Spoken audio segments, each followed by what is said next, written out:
but it was still in structure a democracy. And that meant liberals and unions and free speech and a free opposition.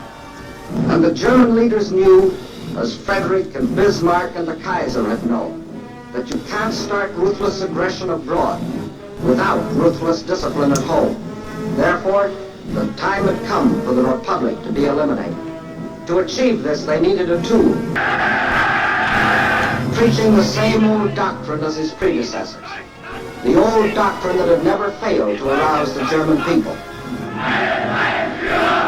Himself jobless, cowardly, resentful, Hitler gathered around him misfits like himself, people obsessed with grievances, real or imaginary, people who weren't as prominent as they thought they should be, people with inferiority complexes who wanted to shout with a crowd, people who wanted power but were too lazy to work for it, sheep anxious to be led, dope addicts, perverts, bullies, cranks.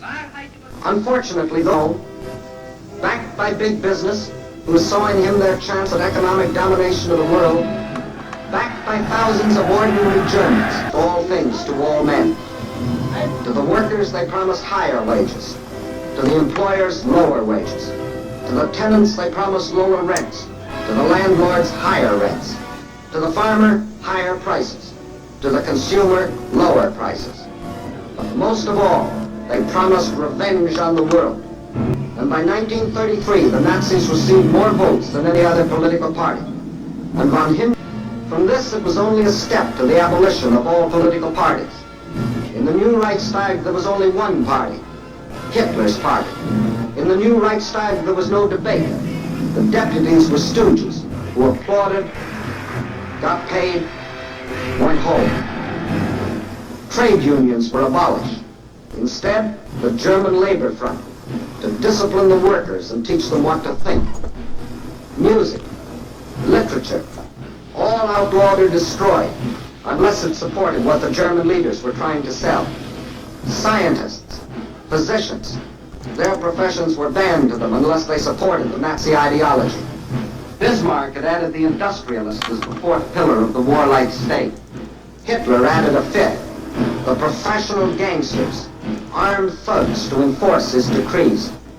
And as the German officer had been the ideal of the Kaiser's Germany, the stormtrooper became the idol of Hitler's. Persecution was on the march. Freedom of speech? Now that meant the concentration camp, torture, death.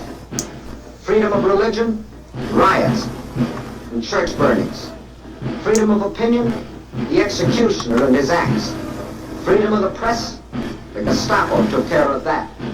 Now Carl Schmitt could be indoctrinated like his father and his grandfather before him.